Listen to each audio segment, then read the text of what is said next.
할렐루야. 오늘 저와 여러분이 나누실 말씀은 사복음서 가운데 유일하게 이방인이며 또 바울의 동역자였던 누가가 기록을 합니다. 이 누가는 시리아 안디옥 사람으로 직업은 의사였습니다. 그런데 이 누가에게 가장 큰 직업을 아니면 소명을 물어보라 하면요, 바울의 동역자라고 대답을 할 겁니다. 그만큼 누가의 의사로 삶을 살았다면 그는 일생 가운데 성경에 우리가 알고 있는 모든 지식서에 한 줄도 기록되지 않았을 겁니다. 하나님을 위해서 살아가는 인생은 하나님께서 반드시 그 인생을 이 땅 가운데서도 보상을 해주신다는 것을 또 알 수 있습니다. 오늘 본문의 말씀을 보면 누가가 얼마나 풍부한 지식과 고정을 통해서 다음 세대를 위해서 이 하나의 성경을 기록할 때도 세심히 기록한 것을 알 수 있는 것이 예수님이 이 땅에 오신 역사적의 사실을 기록함과 더불어서 1절에서 4절을 보면요, 데블로 가파에게 이 누가가 이 기록서를 보냈다는 건요, 이것은 역사이면서 현실이다.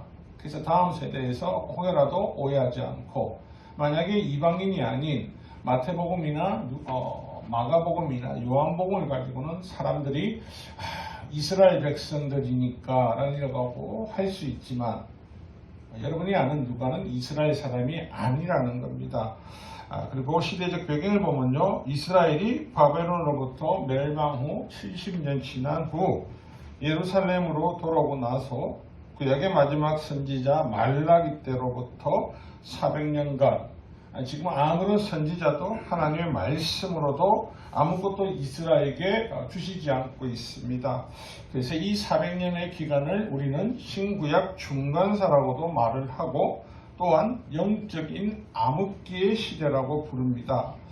성경에서 보면은 구약 성경 맨 마지막 말라기에서 마태복음까지 넘어가는 데는 한 장밖에 되지 않습니다. 그 한 장의 세월이 400년이 녹아 있더라는 겁니다. 그 한 장에 400년이 녹아 있는 가운데 이스라엘은 그 400년 가운데 또 수많은 외국 다른 나라에 치니까 늘 그들 밑에서 어려움을 당하고 고난을 당하고 살아가고 있습니다. 그리고 오늘 본문이 쓰여질 때는 로마가 세계를 제패한 이후에 로마시아에서 로마가 세운 에돔 족속인 본봉왕 헤롯 왕이 마치 이스라엘의 주인인 양 모습을 하고 있다는 겁니다.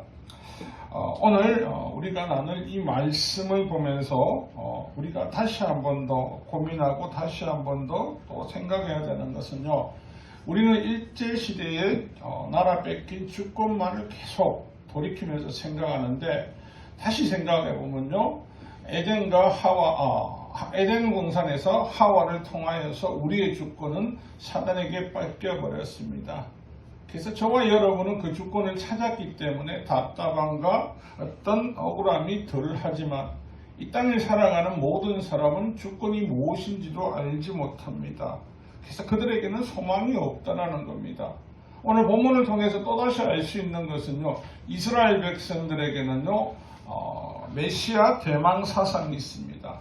메시아를 간절하게 기다리고 있습니다. 그 이유는요, 너무나 많은 외침에 너무나 많은 억울함과 고난을 받았기 때문에 메시아가 와서 이 나라를 다시 한 번 더 세워주고 안전한 나라를 만들어주기를 원했기 때문입니다. 저와 여러분이 너무나 잘 알고 있는 말씀들입니다.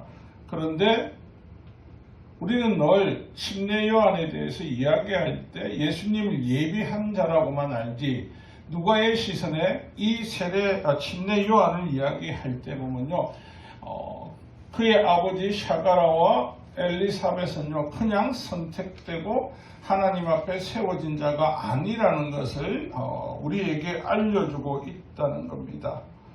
많은 사람들은 메시아가 오기를 바랍니다. 그런데 메시아가 오기 전에 반드시 와야 될 사람이 있다고 합니다. 말라기서 4장 5절에서 6절 보면요, 보라, 여호와의 크고 두려운 날이 이르기 전에 내가 선지자 엘리야를 너희에게 보내리니 그가 아버지의 마음을 자녀들에게 돌이키게 하고 자녀들의 마음을 그들의 아버지께로 돌이키게 하리라. 돌이키지 아니하면 두렵건대 내가 와서 저주로 그 땅을 칠까 하노라 하시니라. 아멘이십니까? 아멘이십니까? 이 말씀은 뭐냐면요, 예수님이 오시기 전에 반드시 누가 먼저 온다고요? 엘리야가요. 그리고 그 엘리야를 통해서 주님이 오실 것을 예비한다고요. 다른 말로 하면 뭐라고요? 죄악과 범죄함에 가득 찬들 그들, 죄가 무엇인지 알지 못하던 그 사람들에게요, 이 이스라엘 백성들에게 죄로 알게 해주고 그 죄로부터 벗어나고 거룩하고 구별된 삶을 살게 예수님을 맞이할 준비가 된 자로 말씀을 전가하는 자가 반드시 온다는 겁니다. 그냥 예수님께서 이 땅에 오시겠다는 약속처럼 그냥 땅 하고 오신 것이 아닙니다. 오늘 우리는 이스라엘 백성들에게 늘 이들은 메시아 대망사성에만 늘 생각하고 기억하고 있습니다. 그래서 그 먼저 와야 될 엘리야에 대해서 큰 관심이 없습니다. 왜냐하면요, 엘리야가 와서 자신의 나라를 세워줄 것이다, 자신의 나라를 회복해 주실 거다라는 생각이 없기 때문에, 그에 대한 것, 성경은 그에 대해서 예수님의 길을 예비한다는 것.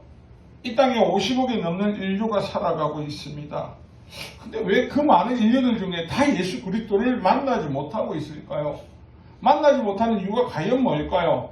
아직도 그들은 예수가 역사가 아니라 전선처럼 말하고 예수를요 그냥 한 예언자의 한 사람으로 계속 치중해서 왜 말을 할까요? 이 땅을 장악하고 있는 사단은 사람은 늘 언제까지나 절망의 절벽에서 빠져나오지 못하게 합니다. 인간이 절망의 절벽에서 빠지 못할 때 비로소 어떻게 해요? 희망이 사라질 때 사단의 말에 순응하고 듣기 때문에 많은 사람들이 정초가 되면요, 해를 보고 달을 보고 무당을 신년운수를 치러 나가는 이유가 뭡니까? 매년 두려움이 그들을 공습하고 공포가 날마다 엄습하기 때문에 이 절망의 벗어날 길을 그저 우상들에게 가서 물어보는 거로 그것이 빠져나갈 거라고 생각을 합니다. 그것으로는 도저히 방법이 되지 않습니다. 그래서 매년 매시 시간 날 때마다 두려움이 찾아올 때마다 무당이나 어떤 우상을 찾아가는 겁니다. 오늘 이 본문을 준비하면서 암흑의 절벽에서 희망의 빛을 발하라고 제목을 지은 이유도요, 저와 여러분이 이곳에 있는 것은 우리의 생각과 의지가 아닙니다. 먼저 우리 안에 있는 성령께서 우리를 깨우치게 하셔서 하나님의 자녀됨을 우리에게 알려주셨기 때문에, 그래서 늘 바울이 말하는 것처럼 저와 여러분은 복음의 빚진 자가 되는 겁니다. 우리에게는 어떠한 것에도 두려움이나 공포가 어떠한 것으로도 우리에게 공격하지 못하니까요. 그래서 우리에게 사단을 할 수 있는 것이 미혹밖에 없다라는 겁니다. 사랑하는 성도 여러분, 하나님께 쓰임받는 자들은요 아무나 쓰임받지 않습니다. 오늘 본문을 보면요, 이 샤가라가 성전 봉사에 당첨이 됩니다. 당시 성전 봉사는요 아무나 할 수 있는 것이 아닙니다. 당시 제사장 반열이 24반열로 되어 있었는데 한 반열당 제사장들의 숫자는 900에서 1000명입니다. 그러면 24반열 같으면 몇 명이 돼야 됩니까? 24,000명입니다. 그 24,000명이 돌아가면서 하나님 앞에 성전 봉사를 할 수 있는 것이 아니고요. 그것도 1년에 딱 2명, 2번에 의해서 2명만이 발탁됩니다. 그러면 거기에 뽑힌다는 것은 무엇을 말합니까? 가문의 영광입니다. 그리고 대대손손에게 알려줘야 될 명예입니다. 그런 영광을 샤가라와 엘리사벳에게 하나님께 주셨는데, 그런데 하필이면 한 번씩 궁금해집니다. 창세기에도 그랬고 하나님께서는 왜 이 신약에서도 이 누가복음에서도 이왕이면 젊고 건강한 사람을 사용하셔서 자녀를 주시면 얼마나 감사할까? 그런데 본문의 시작과 더불어서 하는 말이 이 샤가라와 엘리사벳은 나이가 많이 들어 늙었더라고 이야기를 합니다. 늙었더라고. 하나님은 나이가 많은 사람을 사용하십니까? 그렇지 않습니다. 하나님은 구분하지 않는데요. 그 말씀 밑에 보면요. 이 샤가라와 엘리사벳의 특징은요. 하나님을 향해 있는 그 모습을 볼 수가 있습니다. 두 사람은 하나님 앞에 의인이니 주의 모든 계명과 균례대로 흠이 없이 행하더라. 하나님 앞에 지금 서 있는 것도 아닌데 우리가 날마다 말하는 호람대오 아닙니다. 근데 이거는요, 그 삶이 호람대오의 삶을 살아가더라는 것. 창세기에 나오는 아브라함이 우리는 늘 말합니다. 갈대우르에서 하나님께서 가라고 하셔서 그것을 떠나서 가나안 땅으로 가게 되었더라. 여러분, 갈대우르에서 아브라함은 누구보다 더 부자였고 많은 것을 누리고 있던 사람입니다. 그런데 아브라함에게 하나님이 그 말은 그러게 된 걸 보신 것은요. 이삭을 주고 나서 그 이삭을 하나님께 바치라고 할 때 아브라함은 아무런 생각하지 않습니다. 오직 순종. 하나님 앞에 오직 순종 두 단어 외에 아무런 생각하지 않습니다. 그래서 하나님이 드리라고 할 때 조금도 주저하지 않고 하나님 앞에 드리러 나갑니다. 하나님 보시기에 노아가 방주를 세운 것과 동일합니다. 하나님 보시기에 어려운 사람이 아니면요. 하나님께서는 절대 이런 큰 사명을 감당시키지 아니하신다는 것입니다. 샤가라가 이제 하나님께 부르심을 받고 성전 봉사를 들어갑니다. 그런데 400년 동안 이스라엘에게는요. 선지자도 없었고 아무런 예언자도 없었습니다. 근데 샤가라가 성전 봉사를 하는데 짠 하고 누가 나타납니까? 천사가 나타납니다. 천사가. 이스라엘 역사를 보면요. 천사가 나타날 때는요. 아브라함 때 말고는 거의 다 아브라함 때도 뒤에 천사가 날 때는 어떻게 해요? 심판의 메시지를 가지고 나타납니다. 그리고 우리가 생각할 때 천사가 나타나면 여러분도 기도하는데 천사가 나타나면 어떻겠습니까? 말은 다 그럴 겁니다. 천사 안녕. 아무도 그렇게 못합니다. 다 두려워하는 마음은 누구나 가질 겁니다. 그래서 너무너무 두려워합니다. 그러나 천사는 이내 이야기를 합니다. 이 샤가라에게 하나님께서 좋은 소식을 주기 위해서, 그러니까 너희에게 자녀를 잉태하기 위해서. 그래서 물어보지 않습니까? 오늘 본문에서도 보면요. 나이가 많아서 아이를 놓을 수 없는데 왜 우리입니까? 하나님이 사용하시는 자녀의 특징은 뭐라고요? 마음의 중심을요. 여러분, 세상의 모든 것을 다 속일 수 있다고 했습니다. 하나님 못 속입니까? 이스라엘 백성들이 지금 기대하고 고대하는 메시아는 뭡니까? 절망 가운데 희망이 아닙니다. 절망 가운데 희망을 보고 있는 것이 아니고 그저 나의 안전과 안위를 지켜줄 그 희망을 바라보고 있는 겁니다. 만약에 우리가 믿는 예수가 오늘 우리가 믿는 이 땅에서 건강하고 장수하고 부하고 권력을 가지고 살게 해준다면 저와 여러분이 믿겠습니까? 그것만으로 만족하시겠습니까? 만족하지 않을 겁니다. 그러면 여러분도 세상 사람들과 동일하게 절제하지 아니하고 거룩한 삶을 살지 않고 구별되게 살지 않을 겁니다. 왜냐하면요. 끝이 똑같기 때문에 똑같은 삶을 살면서 굳이 내가 왜 이렇게 구별돼? 삶을 살아갈 이유가 없기 때문입니다. 하나님께서 저와 여러분에게 엘리야와 같은 사명을 주신 것을 여러분은 기억하셔야 됩니다. 늘 여러분들이 지금도 날마다 우리가 부르는 찬송 중에 가장 기뻐하는 것이 뭡니까? 마라나타, 예수님의 재림을 기대하고 있지 않습니까? 여러분, 예수님의 재림을 기대하면서 저와 여러분이 날마다 선포하는 말이 뭡니까? 빨리 회개하라고, 빨리 주님 앞으로 돌아오라고, 그날이 도둑같이 임할 것이라고. 왜 우리가 그 말을 복음을 전가하고 있는 이유가 뭡니까? 오실 예수님을 지금 준비하고 있는 겁니다. 그래서 예수님 앞에 놓을 때 가장 먼저 자신의 죄를 자복하고 회개하고 예전의 자신의 삶은 죽고 예수님의 삶으로 자녀로 다시 다른 삶을 살겠다고 고백하는 겁니다. 엘리야가 할 일이 그거라는 것입니다. 그런데 이 세상 사람들과 저와 여러분은 우리가 왜 전도를 하고 있고 복음을 전하고 있는지를 잘 모릅니다. 여러분, 예수 믿기 전에 다 절망해서 살았습니다. 인간은 늙으면 죽어야 된다는 그 절망을 뿌리칠 수 있는 사람은 아무도 없었습니다. 예수님을 만나고 난 이후에요, 그 절망이라는 그 암흑의 절벽에서요, 희망의 빛을 보게 됩니다. 예수 그리스도와 동행하면 그 어디나 영원히 그분이 나와 함께 하심을 알려주셨거든요. 그래서 우리는 그분을 믿고 의지하고 달려가고 있다는 겁니다. 그래서 저와 여러분에게도 오늘 본문에는 샤가라에게 천사가 찾아와서 알려줬지만 저와 여러분에게 누가 와서 알려줬습니까? 성령 하나님께서요. 천사가 아닌 성령 하나님께서 저와 여러분 모든 심령 가운데 내가 너와 영원히 함께 할 것이고 내가 영원히 끝날까지 너와 그 어떤 곳에 가서도 너를 버리지 않고 하나님 나라에 같이 가겠다는 것을 우리에게 이야기해 주셨다는 겁니다. 그걸 믿으십니까?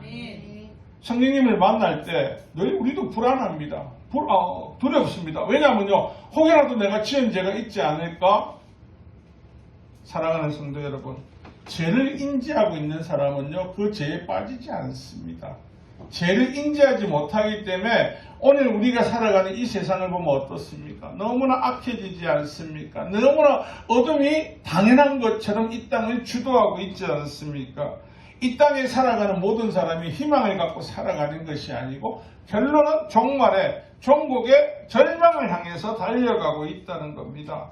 예수님이 오신다는 사실은요, 400년 전이 아니라 그 수천 년 전부터 오실 메시아에 대한 예언은 계속적으로 말씀되고 선포되어 왔습니다.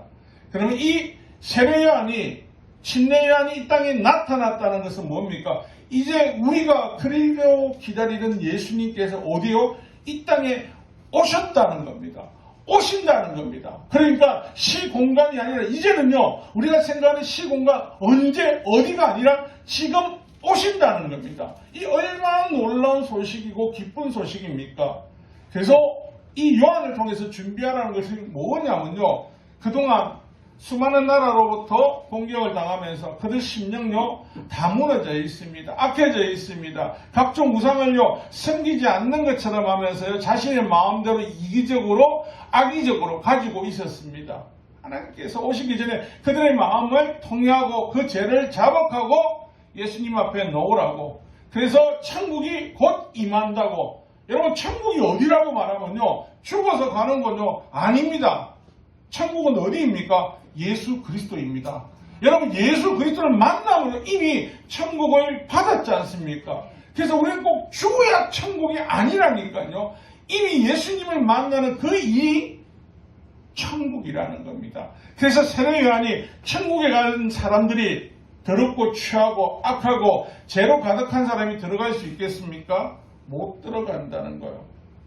예수님께서 이 땅에서 죄인들에게, 우리에게 늘 예수님을 믿을 때 조건이 하나였죠. 많은 사람들 앞에서도 공포하라는 거. 왜냐하면 내가 이제는 너희들과 삶이 아닌 예수님의 삶의 제자로 나는 변했다라고 선포하라고 이야기를 하고 있는 겁니다. 오늘은 주일이자 크리스마스 이브입니다. 이 땅을 구원하실 아기 예수님이 오신 전날이라고도 하고 다른 말로 하면 전야자라고 하죠. 이 땅에 여러분들이 알고 있는 크리스마스 이브를요, 이 땅에 이 지구상의 모든 사람들이 너무나 간절히 원합니다. 그리고 이 크리스마스를 위해서요, 1년 동안 적금을 붓는 사람도 있고 1년 동안요 여행을 준비한다라고 이야기합니다. 어느 순간부터인지 모르지만요, 크리스마스 이브는요 열방이 예수님 오심을 기뻐하고 경건함으로 예수님이 오심을 준비하는 날이 아니고요, 마치 인간들이 종교와 타락한 이 문화처럼요 가장 큰 축제로 여기는 날이 되어서 사단이 그걸 가장해서 가장 향락적이고 쾌락적이고 강난의 밤을요 인간이 즐겨도 된다라고 느끼게 이야기를 합니다. 여러분, 이브 저녁에 되면요 뭐가 없다고 하죠? 도심지에 여관이나 호텔에 방이 없습니다. 유일하게 세계 모든 예수님을 믿지 않는 나라까지도요, 크리스마스 이브가 되면요, 강난의 밤을 보내고요, 뭔지 모르게 쾌락과 미혹으로 가득 차 있습니다. 그러면서 늘 하는 말이 크리스마스 이브니까 다 용서해 줄 수 있잖아. 크리스마스 이브니까 그럴 수 있잖아. 뭐가 그럴 수 있는 겁니까? 뭐가 그럴 수 있는 거냐고. 동방박사가 예수님이 오심을 가장 먼저 알고 예수님을 향해 쫓아왔을 때, 그 하늘의 별을 보고 쫓아왔을 때 어떤 모습으로 왔습니까? 야, 예수 보면 한 건 한다. 내 잘 될 수 있다. 이런 마음이 아닙니다. 그죠? 어떤 마음으로 왔습니까? 경건한 마음으로. 그분의 오심을 경배드리기 위해서 그들은 머리 숙이고 그 머나먼 길을요, 그 하늘의 별을 보면서 그분을 끝없이 쫓아갔습니다. 그 별을. 근데 막상 예수님을 만난 자리가 어디입니까?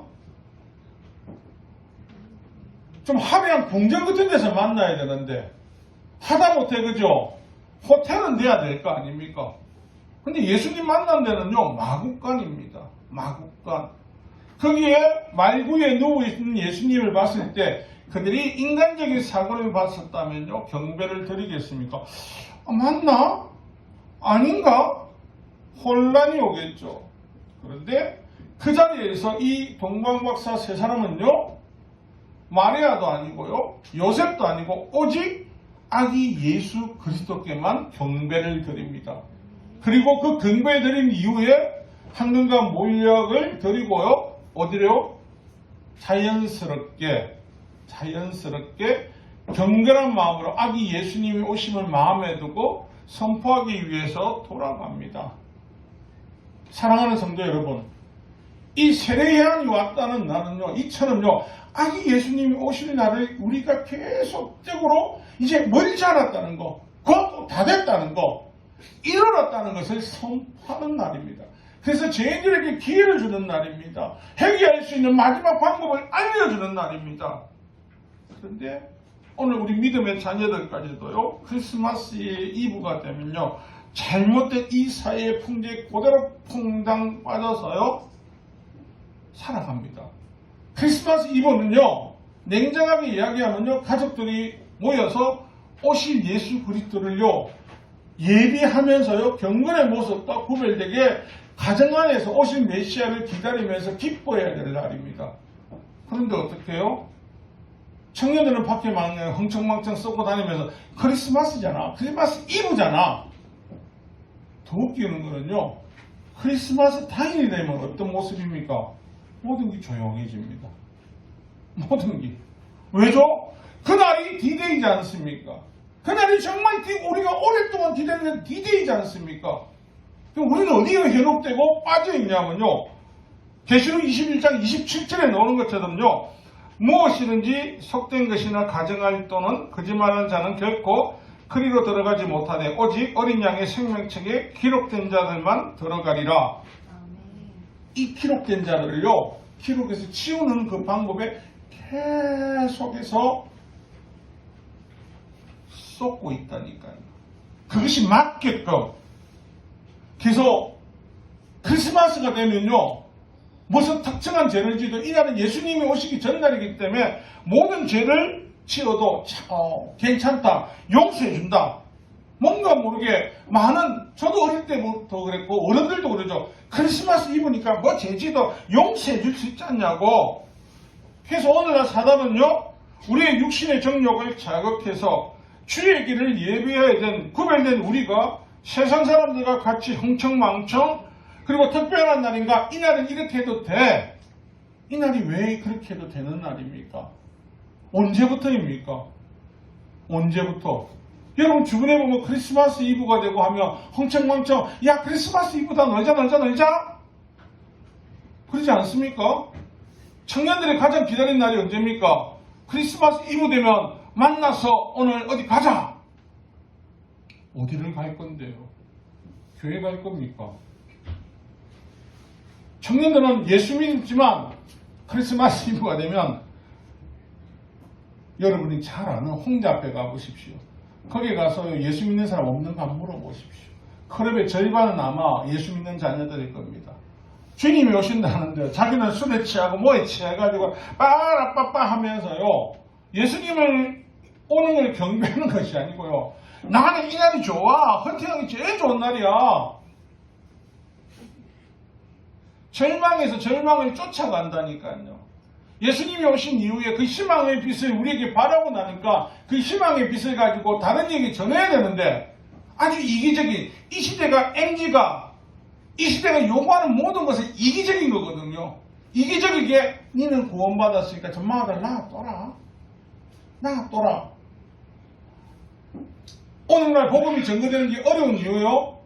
여러분 세례요한은요 당장에 외치는 소리 때문에요 다른 사람들에게 그 수많은 이스라엘 사람들에게 이상한 사람 취급을 당했습니다. 전만은 뭔데 빽빽거리면서 네 회개해라 너 천국이 다가왔다 너 지만 잘났나. 여러분 예수 잘 믿는 사람들이 예전에 듣던 소리입니다. 지만 예수 잘 믿고 천국 가면 되지 저기 와저 지랄을 내가 할게 하노. 세상 사람들은 예수에 대한 말만 들어도 기겁을 합니다. 근데 그 예수가 오신 날까지 하라면요 더 미쳐서 기겁을 할 수밖에 없습니다. 미국의 한 도시에서 성탄절 전날과 시민 모두가 참석하는 성탄 파티를 열기로 했답니다. 시당국에서 대형 성탄트리를 시청 앞 광장에 설치하고 아기 예수님의 모형을 만들어 전시했는데 시작 시간이 되어 시청 직원이 성탄 장식을 점검하다가 말구유 속에 누워있던 아기 예수의 모형이 없어진 것을 발견합니다. 주위를 돌려보니요 모형으로 만든 요셉과 마리아와 목자들과 동방박사들은 다 있는데 아기 예수의 모형만 돈 안 맞았더랍니다. 그래서 당황한 시당국에서는요 방송을 통해 시민의 협조를 부탁합니다. 시민 여러분, 성탄 파티가 30분이나 지연되었습니다. 잃어버린 아기 예수를 찾습니다.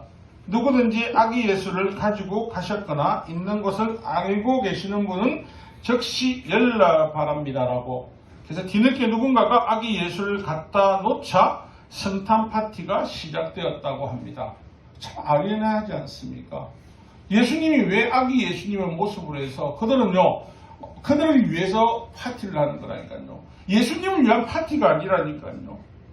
오늘 우리가 살아가는 이 시대는요 주님을 자꾸 잊어버리고 주님에 대한 환상이 환상처럼 느끼게 해서 그 사실을 믿지 못하게 한다는 것. 디모데 후서에 보면요 3장에 보면 잘못된 재림관이 나옵니다. 그들이 받아들일 때는 곧 오실 예수 그리스도 하니까요 흥청망청 인생을 지 마음대로 지 뜻대로 그냥 게으름 피우면서 삽니다. 이유가 뭘까요? 그들이 해야 되는 것은요 오늘 저와 여러분이 잊지 말고 해야 되는 것은요 재림의 예수님이 내일 당장 오신다면 지금 뭐 하실까요? 오늘 저녁에 나이트 가시겠습니까? 내일 예수님께서 홍육시를 기점으로 오신답니다. 그럼 여러분 지금 뭐 하시겠습니까? 그렇죠. 내 가족, 이웃부터 해가지고 이제 시간이 없다는 걸 알지 않습니까? 시간이 없다라는 걸. 근데 여러분 우리는 그거보다 뭐가 더 중요하냐면요 이 땅에서의 직업과 이 땅에서의 명예와 재력과 그게 더 중요하다니까요. 그러니까 그들에게 예수님이 오심을 준비하고 알려야 되는 우리가 알리지 않습니다. 여러분들은 왜 화이트 크리스마스를 좋아합니까?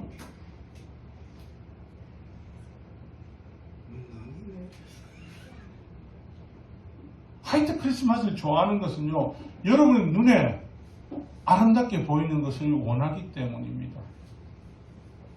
시베리아 벌판에 살고 저 노르웨이에 사는 사람들이 화이트 크리스마스가 아닐 확률이 몇 번이나 있을까요?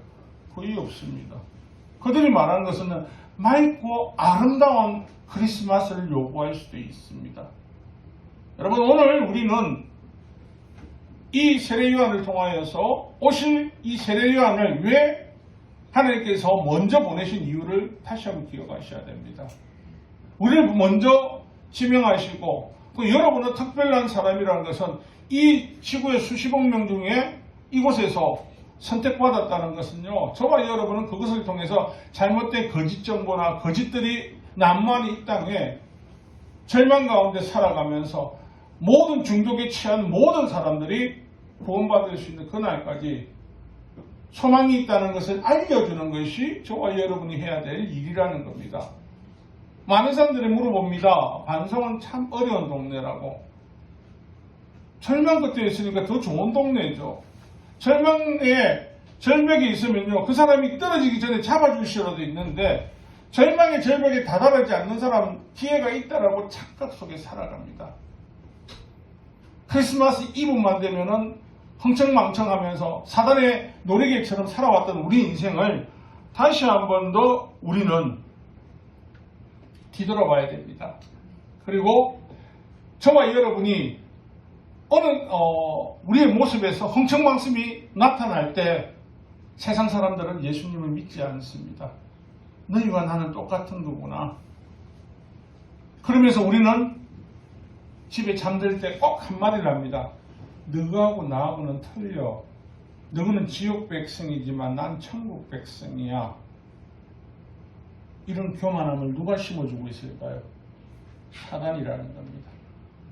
그래서 어느 순간에 크리스마스는 명절보다 더한 날이 되는 이유는요, 아기 예수님, 우리 예수 그리스도 오심을 기대하고 고대하는 마음이 아니고요, 그저 노는 날, 즐거운 날, 즐기는 날, 향락을 해도 모두 용서받는 날이라고 우리 스스로가 집단 체면에 걸린 것처럼, 집단 제약에 걸린 것처럼 삶을 살아가고 있다는 겁니다. 사랑하는 성도 여러분, 아직도 암흑의 절벽에서 희망의 빛을 보지 못하고 죽어가는 불쌍한 영혼들이 너무나 많습니다. 저와 여러분이 엘리야와 같은 심정을 가지고요, 그 암흑의 절벽에 잡혀져 있는 그들에게 희망의 빛을 쏘아줘야 됩니다. 알려줘야 됩니다. 그걸 위해 저와 여러분이 부르심을 받았다는 걸 잊지 마시고, 하나님이 주시는, 우리에게 주신 그 복을 우리만 가지지 말고 다른 이웃들에게 나눠주는 저와 여러분 되시기를 주님의 이름으로 축원합니다.